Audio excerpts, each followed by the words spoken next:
ये खबर मानव रचना ऑनलाइन द्वारा प्रस्तुत की गई है। देखिए, राजनीति में जो है झूठे आरोप नहीं लगाए जाते हैं। अगर तथ्य आपके पास में तथ्य है तो तथ्य से बात करो। करोड़ी मीणा जी जब सरकार में नहीं थे तब भी वो आरोप लगाते थे लगातार। उनकी जो प्रकृति में एक वो आंदोलन करते रहते हैं लगातार। आप देखते हो उनको 15-20 साल से, तो एक अलग किस्म का प्राणी है वो। तो पहले भी आरोप लगाते थे, अब भी लगा रहे हैं। अनावश्यक जो है, अनावश्यक पार्टी के जो अध्यक्ष होते हैं उनकी एक अलग प्रतिष्ठा होती है, उस पर आप बार बार चोट कर रहे हो, आरोप लगा रहे हो बिना तथ्यों के। तो आप बताइए कि पार्टी में रिएक्शन होगा? हमारी पार्टी में रिएक्शन है। दुतासा जी तो खुद तो खैर उनको लगता भाई ये क्या आरोप लगा रहा है बिना तथ्यों के। हम सबको लगता है ये करोड़ी मीणा जी खुद को सोचना चाहिए तो वो क्या किस प्रकार उनकी अप्रोच काम करने की है। छापे डाल रहे हैं और छापे के साथ जो जाते हैं लोग उनके वसूली करते हैं वो। ये तो प्रूव हो गया है। जब प्रूव हो गया तो कहते हैं कि एसीबी भी दबाव में काम कर रही है। तो भाई एसीबी तो दबाव में जब से डीजी साहब आए हैं, पहले मैंने कहा ये आदमी तो बना है डीजी, और पूरी तरह सीएमओ के और सीएम के दबाव में है ये। और इनके जो नीचे अधिकारी है वो भी इनकी बात नहीं मानते हैं, वो इनको उल्टा दबाते हैं। तो मुझे लगता है वो खुद परेशान होगा। डीजी एसीबी का जो डीजी है वो खुद परेशान होगा मेरे ख्याल से, जहाँ तक मैं समझता हूँ। या जहाँ तक मेरे पास रिपोर्ट आती है वहां से, जो लोग वहाँ के जो काम करने वाले अधिकारी कहते हैं ना, तो ये क्या हो रहा है हमारे यहाँ। स्थिति एसीबी की बहुत भयानक खराब है। दबाव में काम हो रहे हैं। मुख्यमंत्री जी को ऑब्लाइज करने के लिए फैसले हो रहे हैं। आयोग कह रहा भाई ये मुजिम नहीं बनता हमारा, और ऊपर से कहते हैं डीजी साहब और जो दबाव आता है उनके ऊपर, नहीं आप इनको अरेस्ट करो। ऐसा मैंने आज तक कभी देखा नहीं, ऐसा कभी देखा नहीं। भी 3-3 बार हम भी मुख्यमंत्री रहे हैं।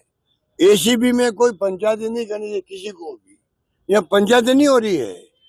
आयोग कह रहा भाई ये तो अरेस्ट नहीं हो सकता क्योंकि इसमें कोई केस नहीं बनता, आप इसको अरेस्ट कीजिए। अरेस्ट हुए भी हैं, महेश जोशी भी है, आयोग ने मना किया। उनका ऑलरेडी वो अरेस्ट हो चुके थे ईडी के अंदर, वैसे ही केस के अंदर यहाँ वापस अरेस्ट कर लिया। क्या मजाक बना रखी है? क्या मुख्यमंत्री को दिखता नहीं है कि क्या हो रहा है? उनका खुद का नाम आता है, दबाव आता है। क्या आरएसएस वालों का आता होगा? आरएसएस के दबाव आने के बाद में मुख्यमंत्री हथियार डाल देते हैं, हथियार डाल देते हैं। राज तो आरएसएस कर रहा है, ये तो मुखौटे हैं खाली। लगता है मुझे कि आजकल जो राज करते हैं लोग, ये मुखौटे बने हुए राजस्थान के अंदर। राज कर रहा आरएसएस वाले कर रहे हैं। ट्रांसफर, पोस्टिंग, करप्शन सब वहीं से डायरेक्शन आते हैं। हालात बड़े गंभीर है राजस्थान के। ऐसी इनकी स्थिति बनेगी इस बार। राजस्थान की जनता जो है वो जागरूक है। ये कुछ भी कर ले, ये मुख्यमंत्री बदल देंगे ना तब भी कुछ नहीं होने वाला है। अगली बार सरकार बदल के रहेगी। चारों ओर हाहाकार मचा हुआ है। बीजेपी की राज्यों में जहाँ सरकार इनकी है, सरकार बीजेपी जहाँ है, हाहाकार मचा हुआ है। ऐसी लूट कभी आज तक कभी सुनी नहीं, देखी नहीं और समझी नहीं है। हालात बड़े गंभीर है। एक के बाद एक घोटाले खोल रहे हैं जिसमें आपके मध्य प्रदेश के मुख्यमंत्री का नाम भी आया है। जवाब इनके पास कुछ नहीं है। या तो चुप रहते हैं, प्रतिक्रिया नहीं देते हैं तो खाली फॉर्मेलिटी करते हैं। इसलिए मैंने कहा राजस्थान में भी करप्शन की हदें खत्म हो गई है। गांव से लगा करके जयपुर तक लोग दुखी हैं। मर्डर, रेप, फेप, डकैतियां अलग हो रही है। तो कहाँ जाए आदमी, कहाँ जाए? वो बहुत स्थिति खराब है। जनता ये मुख्यमंत्री खुद को समझ लेना चाहिए हालात क्या है, और वो ठीक करने का प्रयास करना चाहिए। मॉरली हम उनको सपोर्ट करेंगे, हमारे कोई दुश्मनी नहीं मुख्यमंत्री जी। हम मॉरली सपोर्ट करेंगे, विपक्ष का सहयोग ले। और स्थिति बहुत ही नाजुक है, उनके हाथ से निकलती जा रही है।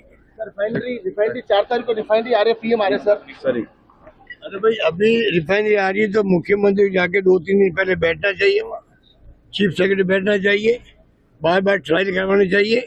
क्योंकि पूरी राजस्थान की बहुत भटपिटी थी उस वक्त में जब रिफाइनरी का प्रधानमंत्री आ रहे हों और 2 दिन पहले 1 दिन पहले आग लग जाए, इससे बड़ी बेइज्जती क्या होगी राजस्थान सरकार की।